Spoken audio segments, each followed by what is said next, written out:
Talk to me more about yourself a little bit. So I remember I read on the LinkedIn bio when I was, when we teed up the show and we were chatting back and forth. So you studied entrepreneurship in Melbourne, and you studied in Sweden as well. Is that right? Yes. I studied. Swedish heritage, or no? I just wanted. Just like Swedish women.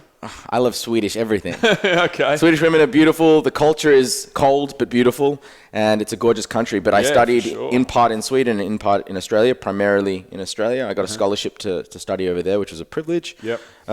Bachelor of Business in Entrepreneurship. What a really interesting degree, because there's that debate between entrepreneurs. Is it a skill that is learned, or is it born? Are you born with entrepreneurship? And I argue that it's both. And that was really cool. It was 4 years of just building things and seeing if what would work and what wouldn't.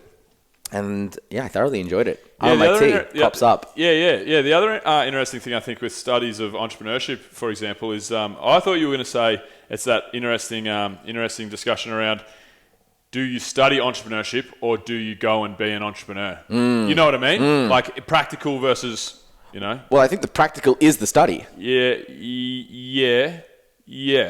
So, okay. Yeah, so, I mean, me, for example, like I've started 3 businesses and never studied anything, I've got like the hardest on-the-job training. I've failed at a lot of things, but now I seem to be going all right. So it's just, what did the entrepreneurship course like when you left to go on to your first, building business, experience? What did you feel? Do you feel like really capable? Did you feel confident? Did you know, like, tell me about your studies of entrepreneurship, because I'm actually genuinely interested. Yeah, cool. So the interesting, so I studied entrepreneurship at a unique time at RMIT's history. It was the second or third iteration of the course.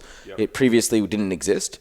And when I started, it was a very practical course where in the first year we started a business, we had to invest money into it. Okay. We worked with corporate ventures and assisted companies or startups building new projects, whether that be in an innovation department or a new startup that needed extra assistance, like an internship. So it was very hands-on. Cool. That rocked.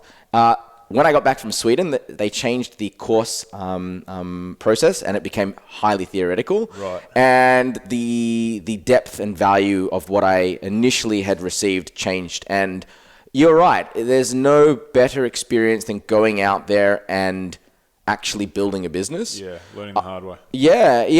However, I would recommend, if anyone does want to study business or is going to do an entrepreneurship course, I'd recommend that they do it as they're starting a business or while they're in a business, so that they can take the actual theoretical knowledge and apply it to their practical business. I think that's a good coupling. Yeah.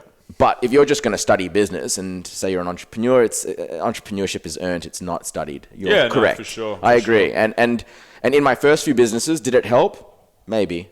I don't know. I didn't really draw upon my textbooks. Yeah, that's right. But I'm sure, there's things very simple things that I should have known when I started my first businesses that really hamstrung me, that I only learned 12, 16, 18, 20 months later.